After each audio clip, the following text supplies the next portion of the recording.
नमस्कार मु उर्मिला गिरी विश्वाल मो गपर शीर्षक है सभ्यतार विवर्तन।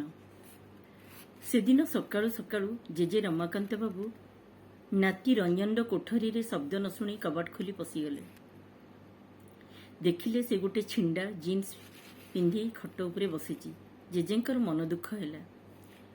बापा जड़े आईएएस ऑफिसर, मात्र पुओ छिंडा पैंट पिंधि कि कथा, टंका पैसा कौन अभाव पड़ा ना कौन। बहुत दिन है पुराना बीमारी काशटा अस्तव्यस्त करुच्ची, तेणु से निज रूम को बाहरी नहांती। नाती टोका पाखरे बसी सस्नेह पिठी आउस आउस पचारे, बापा कथा कौन, सबू भल तो? रंजन हसी कहला, हाँ जेजे पूरा भल, तम देह भल अच्छी तो? व्यस्त हुई रमाकांत बाबू कहले, अरे मो देह कथा छाड़, बुढ़ा हेलिनी, 12 बीमारी तो बाहर से तो घर अभाव असुविधा मत कि जनाऊन। कौन हुई तुम मानकर? बड़ मानकर परामर्श नेले घरर मंगल हुए। सुविधा असुविधा बड़ मान जनाइबा उचित। कौन हुई कहलु? मन मारी बसीचु मो सुनाटपा। रंजन जोरे हसी उठी कहला, कहीं किछि नहीं तो जेजे, सकाळु अनाबना सब कौन बकर बकर होउछ? तुम्हें बुढ़ा हो जाइछ, मात्र एबे लगुची सतरे कौन बुढ़ा हो गलनी, आहुरी बुढ़ा हो गलनी। रमाकांत बाबू चिड़ी चिड़ी हुई घर उत्तर देले, धे बुढ़ा तो बापा, मुपा तो ठारू भी टोका, ଆଉ ଆଜିକାଲି ଚଗଲାମୀ ତୋର ବଢି ଗଲାଣି। ବାପା ପଇସା ପତ୍ର ଦେଉନି କି ରେ? କୁଆଡ଼େ ଗଲା ସେ? ରଗଡ଼ିକି କାନଟା ତାର ମୋଡ଼ିଦେବି। ରଞ୍ଜନ କହିଲା, କାହିଁ ବାପା କ'ଣ ଦୋଷ କଲେ କି? ସକାଳୁ ସକାଳୁ ତାଙ୍କ କାନ ମୋଡ଼ିବ ମିଛରେ? କାଲି ରାତିରେ କ'ଣ ଭଲ ଖାଇବା ମିଳିନି କି? ରମାକାନ୍ତ ବାବୁ ଏଥର ହସି କହିଲେ, ନାଇଁ ରେ ନାତି, ତୁ କହ ଏ ଚିରା ପ୍ୟାଣ୍ଟଟା କାହିଁକି ପିନ୍ଧୁଛୁ? ବାପାର କ'ଣ ଦରମା ଟଙ୍କା ଅଣ୍ଟୁନି? କିଛି ଅସୁବିଧା ପଡ଼ିଲା କି? ଗୋଟିଏ ପୁଅ ଏମିତି ଚିରା ଫୋଟା ପିନ୍ଧାଇଛି। ମୁଁ ମାଷ୍ଟରଟିଏ ହୋଇ ସେଇ ଦରମା ଟଙ୍କା ଗଣ୍ଡାରେ ଚଳି ମଧ୍ୟ କେବେ ତାକୁ ଛିଡ଼ା ପିନ୍ଧାଇନି। ଏଥର ହସି ହସି ତଳେ ଗଳି ପଡ଼ିଲା ଖଟରୁ ରଞ୍ଜନ। ମୁଣ୍ଡରେ ହାତରେ ଦେଇ କହିଲା, ଜେଜେ ବିଲକୁଲ ମାନ୍ଧାତା ଅମଳର ବେରସିକ ଲୋକ ତୁମେ। ଏ ଜିନ୍ସର ଦାମ କେତେ ଜାଣିଛ? 8,000 ଟଙ୍କା। ତୁମକୁ ଚିରା ଫୋଟା ଦେଖାଯାଉଛି? ଦୁନିଆ ଯାଇ କୁଆଡ଼େ ଗଲାଣି?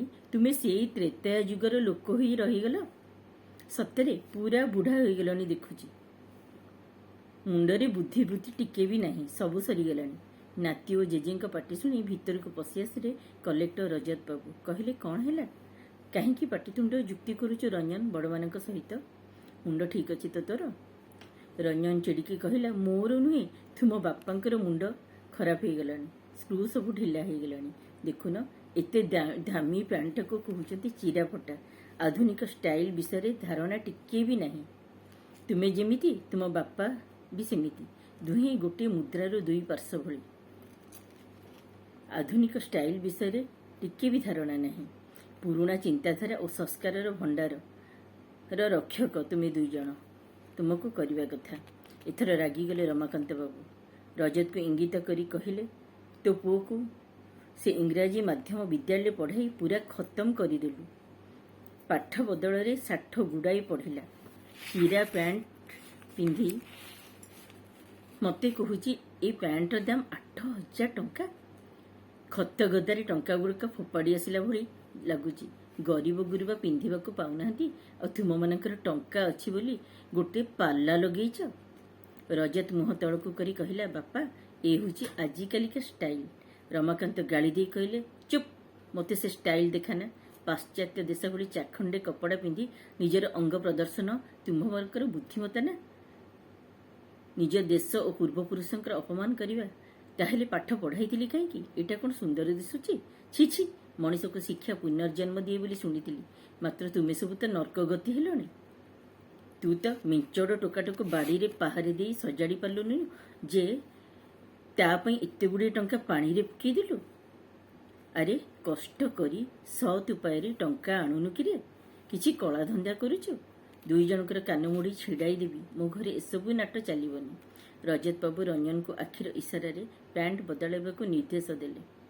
ସତରେ ସେ ବୁଝିପାରିଥିଲେ ଆଧୁନିକ ଛୁଆର ଅତ୍ୟାଧୁନିକ ମନଟା ବାପାଙ୍କ ସରଳ ଓ ମହତ୍ ଉଦ୍ଦେଶ୍ୟ ବୁଝିପାରିବନି। ତେଣୁ ନିଜେ ଲଜ୍ଜିତ ହେଲେ ଓ କ୍ଷମା ମାଗିଲେ ବାପାଙ୍କୁ। ସତରେ ସେ କିଛି ସମୟ ପାଇଁ ଛୁଆ ପ୍ରେମରେ ଅନ୍ଧ ହୋଇ ଭୁଲି ଯାଇଥିଲେ ଏସବୁକୁ। ସେମାନେ ହିଁ ପ୍ରତିରୋଧ କରିବା କଥା। ଆମେ ମଧ୍ୟ ହାତପତ ବାନ୍ଧି ପିଲାଙ୍କର ଖରାପ ଅଭ୍ୟାସକୁ ବଢ଼ାଇ ବଡ଼ ଭୁଲ କରୁଛୁ। ଆମ ପରମ୍ପରା ଓ ସଂସ୍କାର କେତେ ମାର୍ଜିତ। ଆମେ କାହିଁକି ପାଶ୍ଚାତ୍ୟଭିମୁଖୀ ହୋଇ ଏପରି ବିକୃତ ମାନସିକତାକୁ ଆପଣାଇ ନିଜର ସୁସ୍ଥ ପରିବେଶକୁ ନଷ୍ଟ କରୁଛୁ? ବରଂ ଆଜିର ପିଲା ପାଶ୍ଚାତ୍ୟ ଦେଶର ଭଲ ପାଇବାର ପାଗଳମୀକୁ ଦୂର କରିବାକୁ ଚେଷ୍ଟା ନ କରି ଅପରାଧକୁ ପ୍ରୋତ୍ସାହନ ଦେଇ ଅଧିକ ଅପରାଧୀ ବନିଯାଉଛୁ। ବାପାଙ୍କ ଗୋଡ଼ ଛୁଇଁ ପ୍ରତିଜ୍ଞା କରି ଆଉ ଏଇ ଭୁଲ ହେବନି ବୋଲି ସେ ଶପଥ କରିଥିଲେ। ବାପା ରମାକାନ୍ତକୁ ବୁଝାଉଥିଲେ, ବାବୁ, ସକାଳ ଖରାପ କାମ କରି ସନ୍ଧ୍ୟାରେ ଘର ବନ୍ଦ ହେଲେ ତାକୁ ଭୁଲ କୁହାଯାଏନି। ତୁ ଆମର ନିଜକୁ ସଜାଡ଼ି ନିଜ ବଂଶଧର ଆଖପାଖ ପରିବେଶକୁ ସଜାଡ଼ି ପାରିଲେ ସେଇଟା ହେବ ଆମ ପାଇଁ ବେଶ୍ ଭଲ। ବଂଶର ମର୍ଯ୍ୟାଦା ରହିବ। ବାପ ପୁଅଙ୍କ କଥୋପକଥନ ଭିତରେ ନାତି ରଞ୍ଜନ ସବୁ ବୁଝି ସେ ବି ସେଥିରେ ସାମିଲ ହୋଇଯାଇଥିଲା। ଆଉ ଭାବୁଥିଲା, ନା, ଜେଜେଙ୍କା କଥା ବାସ୍ତବିକ ସତ। ଆମେ ପାଗଳ। କାହିଁକି ପାଶ୍ଚାତ୍ୟ ଦେଶର ବିକୃତ ମାନସିକତାକୁ ନିଜର କରି ବୋକାମିର ସୂଚନା ଦେବୁ? ବରଂ ଏକ ନୂଆ ସୂର୍ଯ୍ୟ, ନୂଆ ସକାଳର ପବିତ୍ର ଓଁକାର ମନ୍ତ୍ର ଓ ନିଜର ସୁନ୍ଦର ବେଶ ପୋଷାକକୁ ଆହୁରି ମାର୍ଜିତ କରିବାର ଲକ୍ଷ୍ୟରେ ଅନୁପ୍ରାଣିତ ହୋଇ ଆମ ସଭ୍ୟତାକୁ ବିଶ୍ୱ ଦରବାରରେ ଉପସ୍ଥାପନ କରିବା ଆମମାନଙ୍କର ମହତ୍ ଲକ୍ଷ୍ୟ ହେବା ଉଚିତ। ସେମାନେ ହସୁଥିଲେ, ଅମୃତ ହସ, ଯେଉଁଥିରେ ଥିଲା ସଭ୍ୟତାକୁ ସଜାଡ଼ିବାର ଏକ ନୂତନ ପ୍ରତିଜ୍ଞା। ଦୂର ମନ୍ଦିରରେ ଶଙ୍ଖଧ୍ୱନି ସହିତ ଗାୟତ୍ରୀ ମନ୍ତ୍ର ଭାସି ଭାସି ଆସୁଥିଲା।